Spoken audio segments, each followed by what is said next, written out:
Oh my. Hello. What happened? Oh, I know Hey, what happened. summer started, so Yeah, two things better happened then. to get some summer Very feeling. nice. Yeah, so in Germany, the kids have last day of school today. In Italy, we had last day Well, of school a while ago. in this part of Germany, they Oh, have a in lot this part of of Germany. people Yeah, today. that's right. You have So scattered. We we in don't Italy want we to flood. unified Italy around like a long vacation for everyone. Yeah, we don't want to flood Italy all at once. So Yeah, we do that's it right. in bit. Garda Lake is has a constant stream of gentle stream of people from Germany. That's awesome. And it so happens that today we celebrate more or less 1 year of almost weekly, not quite, sausage is made thunder session. Yeah. So congrats for making it up until now. And I don't know like how many people have followed the whole year, but whoever did, we hope you enjoyed. And then we kind of like showed ourselves scratching our head basically every other episode or every episode. And this is how the Yeah. sausage is made. So if you look at the various episodes, Yeah, I'm uh, curious. yeah, let me find it here.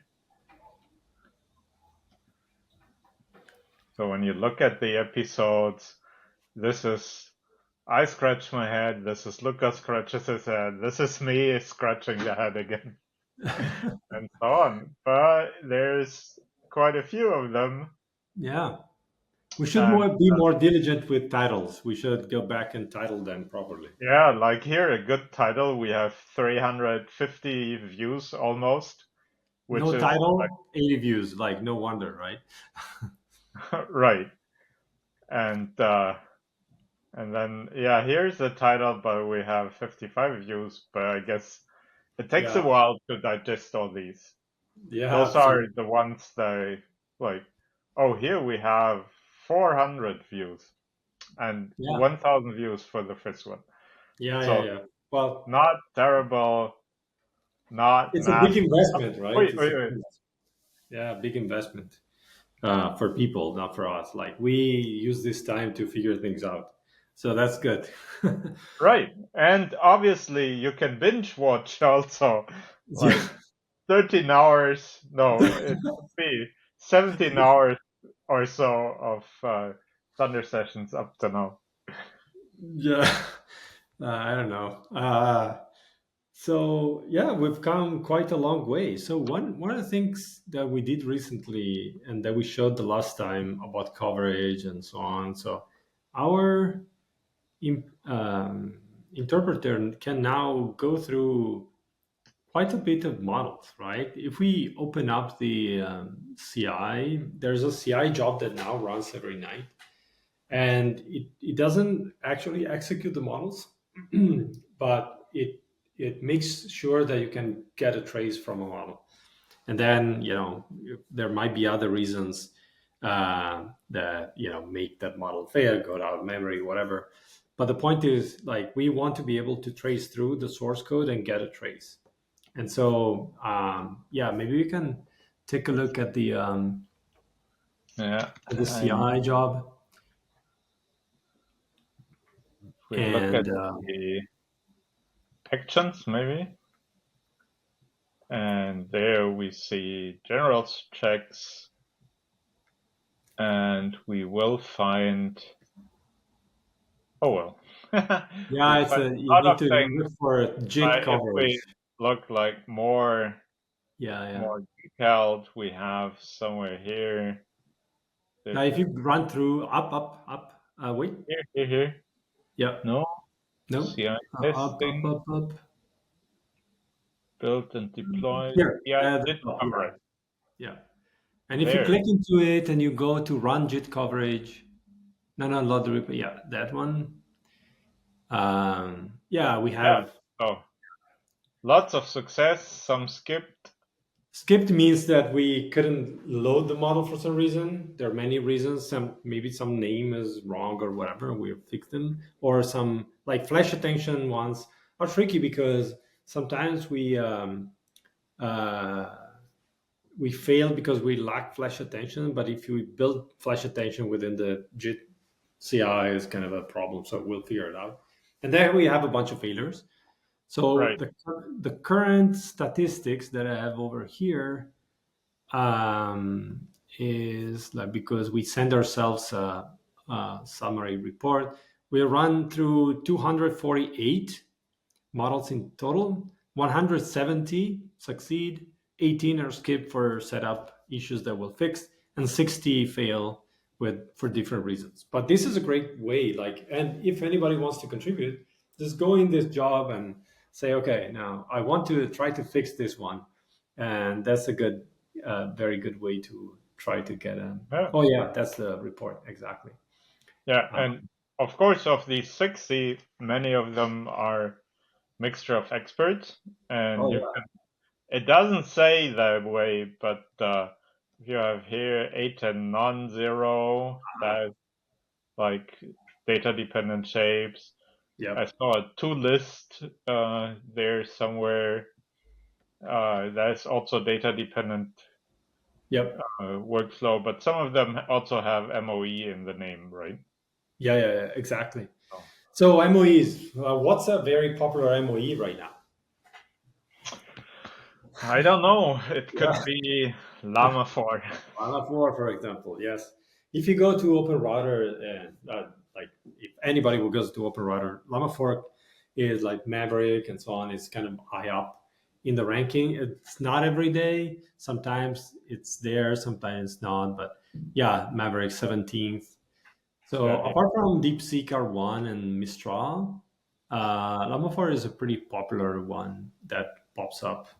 Uh, and like we know that Llama 4 has is an MOE model, and MOE models can be a problem for us for any kind of compiler. But there was some progress this week, right? yeah. So one thing we noticed when we did the large compilation, when we first ran through all these guys, we found that, well, let's go try run Llama 4 just for the jokes, and it worked. So if we add Llama 4 here, it will work. Um, and the thing is that Meta contributed a version of the mixture of experts that carefully avoids like tripping up the compilers, um, basically by doing the totally inefficient thing of computing like every expert and then only using one of them. Oh, so Um, let me say it again. Like, just to summarize, we have the usual model, we have attention, MLP. The mixture of experts is in MLP, so we instead of just one uh, matrix, you have many, and you should be only routing the tokens to one or more experts, but not all of them. And what happens right now in the implementation that they provided is that you basically instead of saying okay just do matrix multiplication with matrix 1 and 7 and just don't do everything else, they actually compute everything, and then they when they gather all the results they will just consider the ones that the router told them to consider. But the flops are there. Like we need to go through all of them, right? I think that is what happens Hmm. at least. So you have routed in here, and it has the full shape, Yep. num experts, and then you multiply these with the experts. So we Right. run a BMM, which is basically similar to linear. Oh, this is the gate yet, Yeah. but so here we run the hidden states against the full no, this is the shared expert. So this is indeed the experts, right? The BMMs. And Yeah. yeah, this is Well, these are the all the method. experts at once. So they just compute everything, right? Yeah. They But have them so all stacked one against each other. Yeah. right. But so what we want to do in Thunder as a first step is like make the experts one unit, because Yep. currently it will be a lot of different ones. And so this is maybe interesting in the sense that we here have a, like, it's a look aside again, but it's a slightly different style. And because of its nature, we need to also do some trickery. So what I did here is I basically copied all the code from the MOE forward into one function to make it functional. And then I named this the MOE forward implementation, and I made a little meta for it. So And you took just to break it down a little bit. You took the original implementation that had multiple classes, blah blah blah, multiple PyTorch modules. There was one PyTorch module that was the MOE layer, the MOE module. And then you said, okay, let's, instead of like trying to get into that and understand how to force it into what we want to do, which is one single look aside for the whole MOE, meaning we look aside the MOE before the routing that contains the routing as well. We want to have that in one single op. So you decided to look aside the forward of that module. And so that right, whole module will be look aside to a function. Instead of executing, it will be look aside to a function that for now is just a reimplementation of the original forward, right. but in functional form. Okay, great. But so the twist is that we can actually look assign this forward method, which is just the module's forward method. Mhm. Um, but so we need the Thunder interpreter to actually see how how these tensors are picked off the module. And Mhm. so what we do here is we provide a little implementation function that will be interpreted in the Python interpreter. And this just calls the MOE forward, this combined symbol, the functional version of the MOE with all the Right. weights gathered.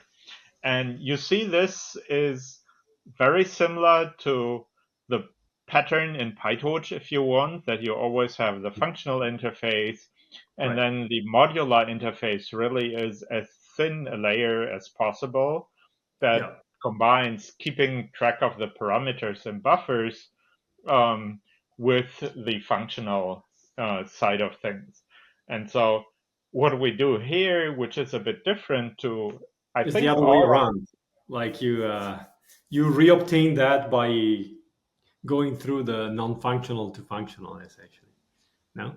yeah, and the thing here is that what we do here differently to all the other lookasides we had is that we actually call into the Python interpreter again.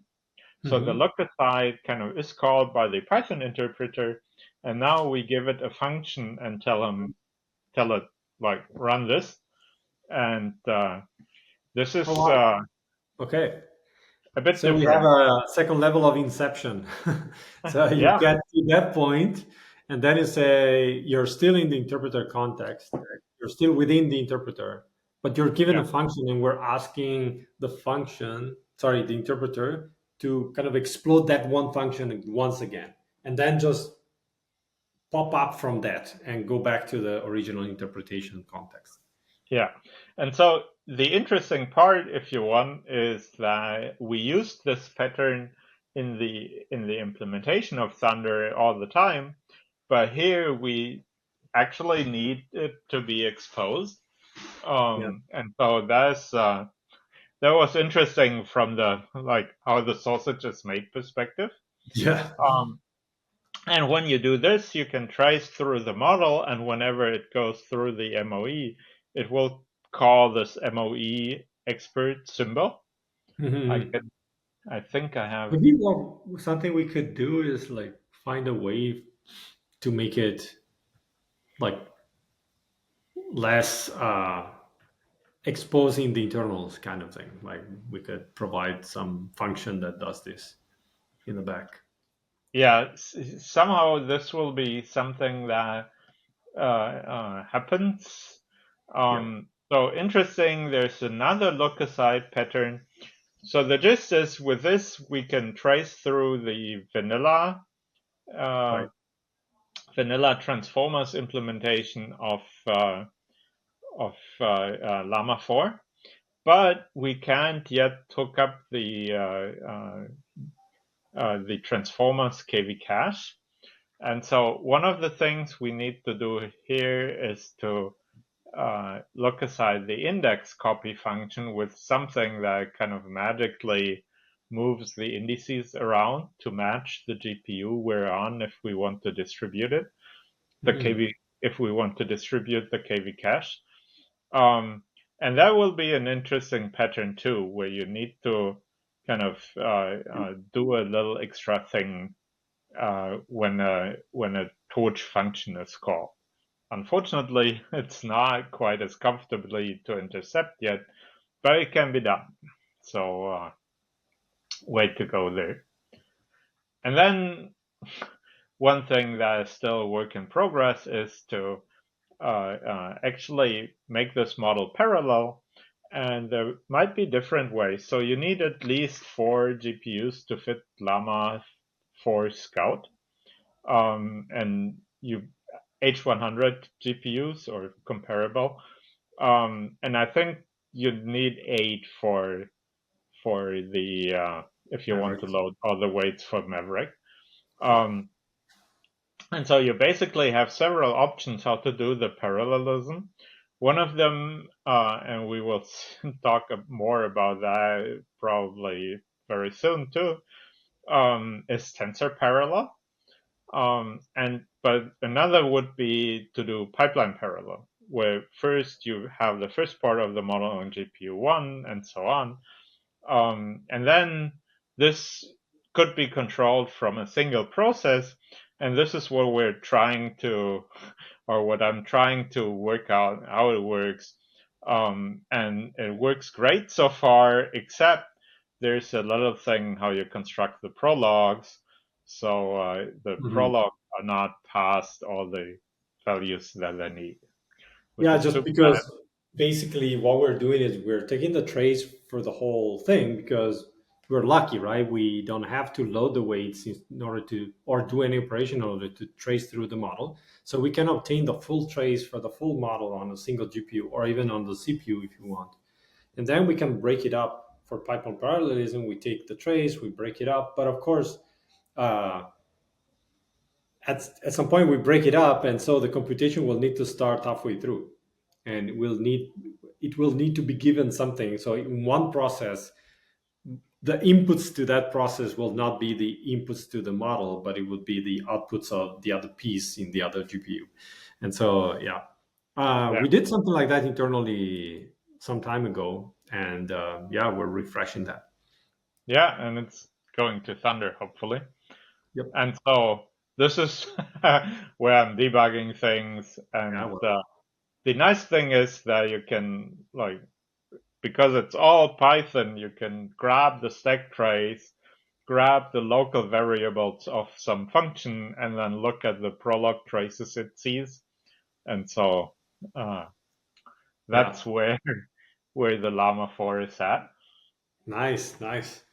Yeah, it's amazing. And because basically the idea is that it would be nice to uh, have Thunder be a good citizen of the ecosystem where you don't have necessarily have to uh, write everything from scratch from when you need to serve a model like Llama 4 or whatever other model. And nowadays there are so many inference frameworks. Well, not so many, but there are a few very good inference frameworks out there. Of course, we have Litzer, which is more like less for language models and more for everything else, like Flux or diffusion or embeddings, and that's probably hands down the best way you can serve these models. You can also do autoregressive, but the winners for autoregressive, because it's their focuses, frameworks like vllm and sglang.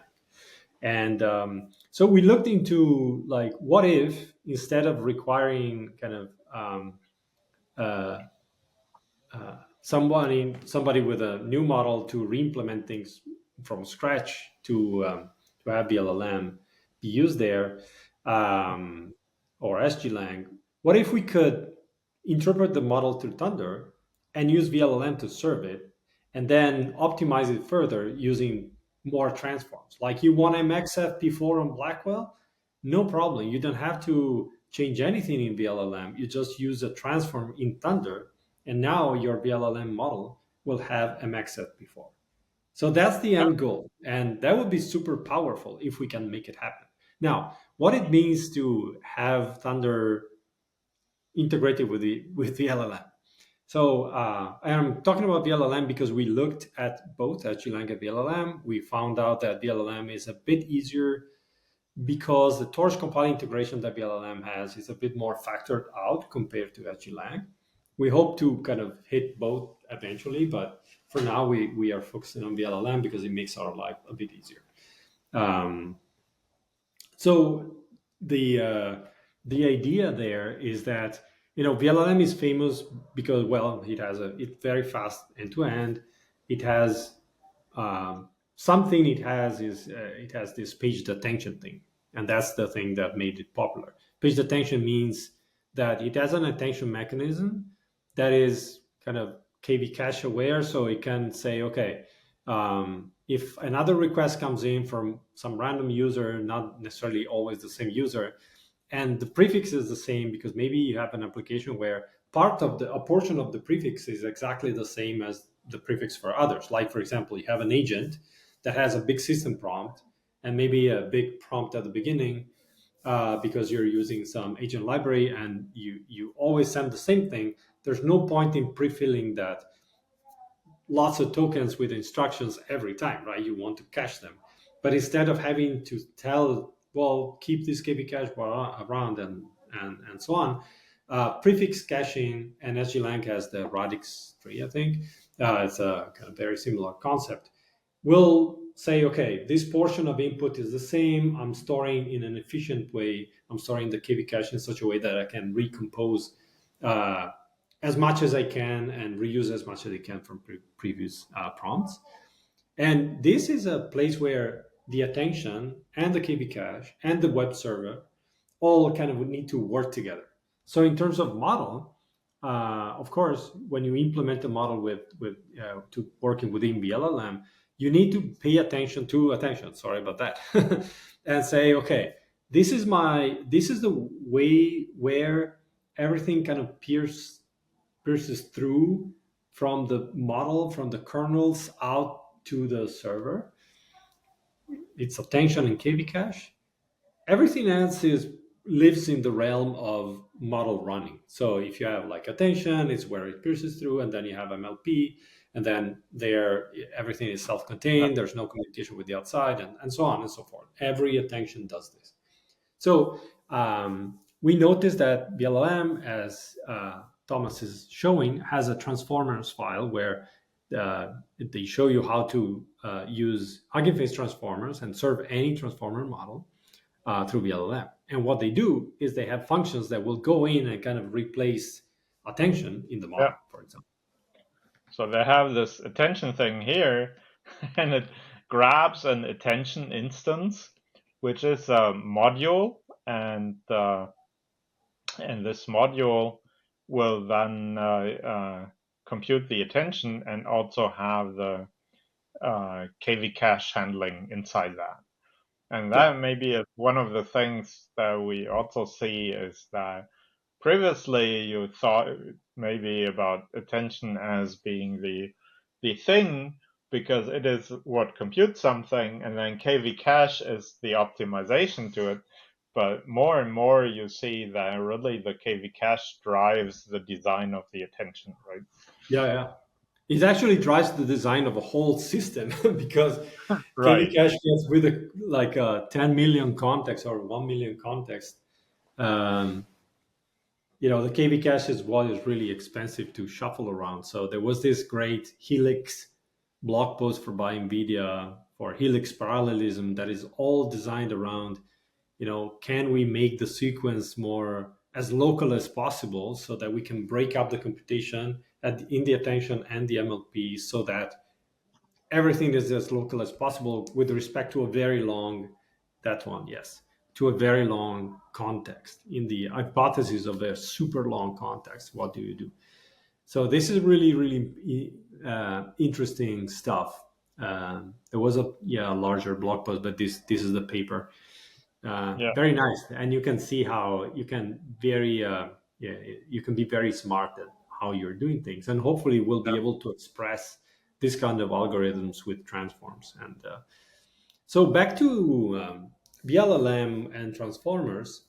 um, One thing that of course you can do is you can hand replace a lot of modules, and of course it works if you exactly know the shape of the model they are importing.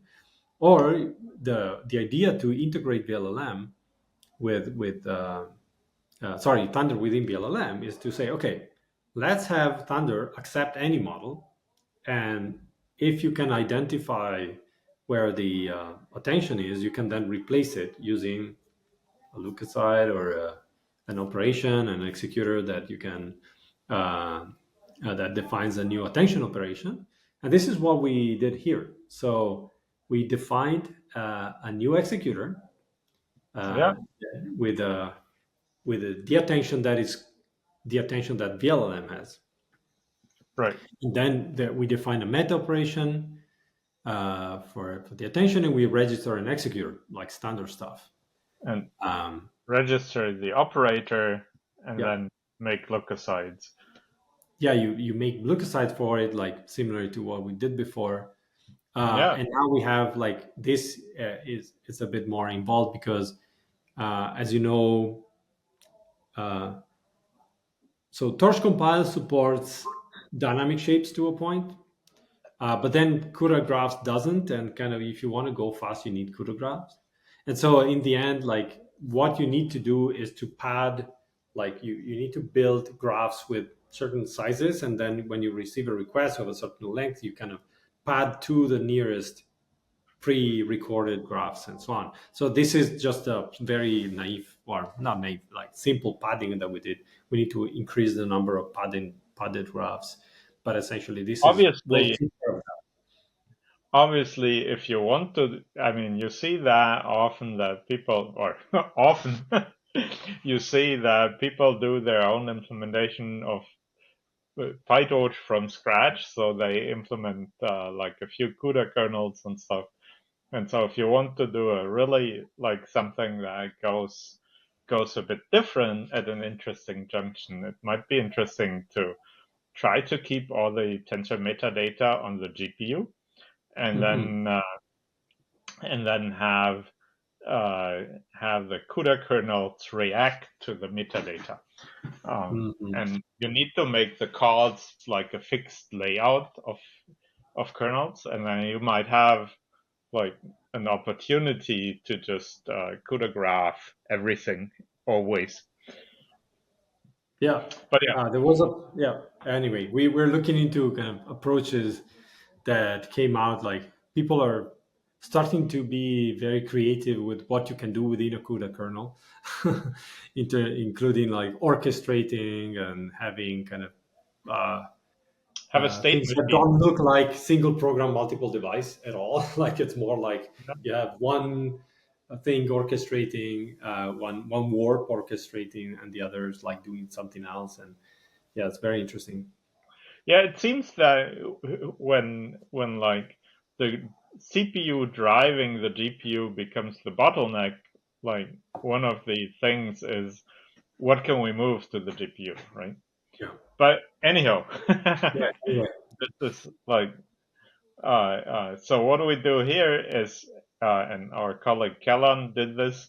Um, we pad the thing to a like a nice multiple of something, or I think even here we just or we could also dispatch and first only speed up part, and then we have like the original model. It will just be jitted and with a few manual specified executors.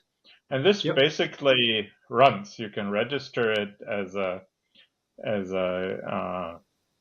vllm model, which is supported, and we took the Thunder, the transformer registration as an example, and then you can basically run the vllm with Right.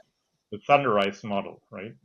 Yes. And so And the in, interesting part, maybe if you want, is that Thunder will not know anything about the KV cache yep. because the symbol that implements the attention, it just gets the current things and the layer name.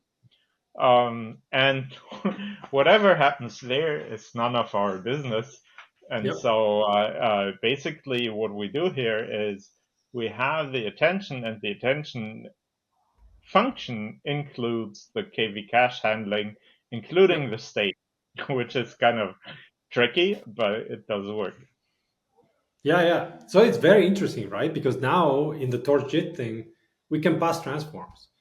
And so like transformer engine and so on and CUDA graphs, we ran some tests. We're still slower than Torch Compile plus CUDA graph, but we're faster than Eager. So in some GPUs we're 20% slower. In other GPUs we're like more 50% slower than the best. Sorry, than the best hand optimized implementation with Torch Compile and CUDA graph.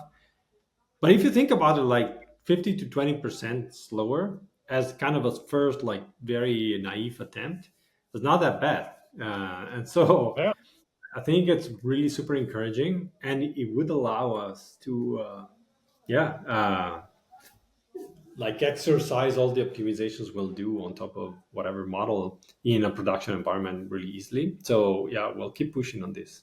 And so maybe yeah, that's a start for of what we'll do in the next 12 months. I don't know. Who knows? yeah. And then next July, we will see how we do on Llama 5. Yeah. Yeah. Hopefully, it's gonna come out. I don't know. Like I think it's gonna come out in a few months. I don't know. It looks like it's not so near. But the fact that a lot of people are using Llama 4 is very interesting because Llama 4 didn't do a big splash compared to others, but it's a model that is very, very utilized in practice. So, hype and use sometimes don't go hand in hand. Yeah, And we're all about hype, right, Tom?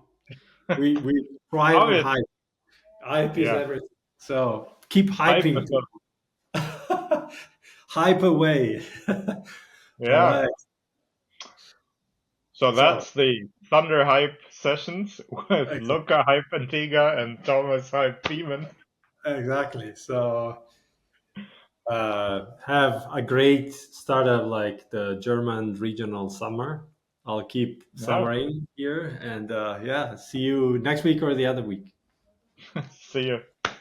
Bye bye.